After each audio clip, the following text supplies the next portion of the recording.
So guys, in today's video we are going to solve another questions about limit, and this is going to be fun for you because we have solved a lot of questions in the previous video. So I think this question is going to be easy for you. So I've got a question which is limit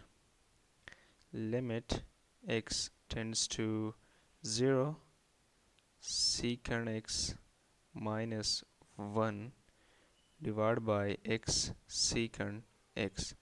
So it means that when x approaches 0, it means that x is not exactly 0, it is approaching to 0. Okay, so when x approaches 0, where does this given function, where does this function approach? So we have to find this. Okay, and this is very easy. As I told you before, this is not going to be difficult this time because I hope that you have practiced a lot, and in the previous video we have solved a lot of questions related to limits. So I think this is going to be easy for you. And who has not watched the video, so I really encourage you to watch those videos first, because in those videos we have covered a lot of intuition. So let's come back to the question. Okay, so I've got this question, and I have to just apply the limit and see what happens. But before that I have to just make a tiny change to the function, and it is limit x tends to 0, and we all know that secant is basically 1 over cos.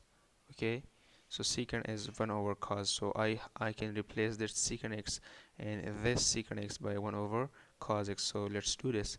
So it would be 1 over cos x minus 1 divided by x 1 over cos x. Okay, so now let's move to another step. So limit x tends to 0 and take LCM. So the LCM is cos x 1 minus cos x and x divided by cos x. So these two, they cancel out each other. So the final equation is going to be, the final function is going to be limit x tends to 0 1 minus cos x divided by x. So now let's apply limit and see what happens. So let me write it over here. So the final function that we got was this: limit x tends to 0 1 minus cos x divided by x. So let's apply limit and see what happens. So I'm going to write it over here: applying limit applying limit. So let's apply limit. So 1 minus cos 0 is 1, and x is 0, so 0 by 0. So this is an indeterminate form, so I can apply limit directly. First I have to convert this function to a determinate form. Okay, then I can apply limit. So let's do this.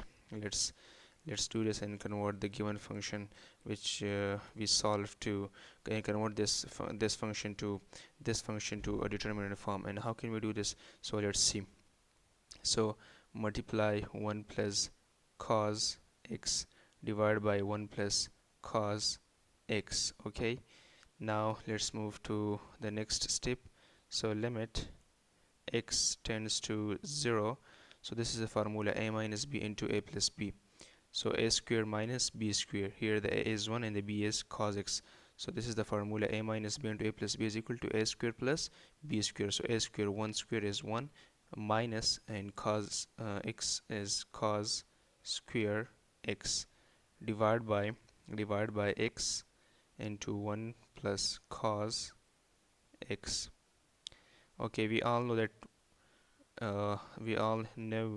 that 1 minus cos square x is basically equal to sine square x divided by x 1 plus cos x. We all know that 1 minus cos square x is equal to sine square x. Okay, you should know this because this is the basic concept. Okay, so now let's move to the next step and see what happens. So limit x tends to 0, so I can write this sine x divided by x times limit x tends to 0 and sine x divided by 1 plus cos x. Okay, so now let's apply limit. Okay, now let's apply limit, and we all know that when limit x tends to 0, sine x by x it is basically equal to 1. And now apply limit here, so sine 0 is 0 and 0 by anything is 0, so the final answer is 0. So this is the final answer.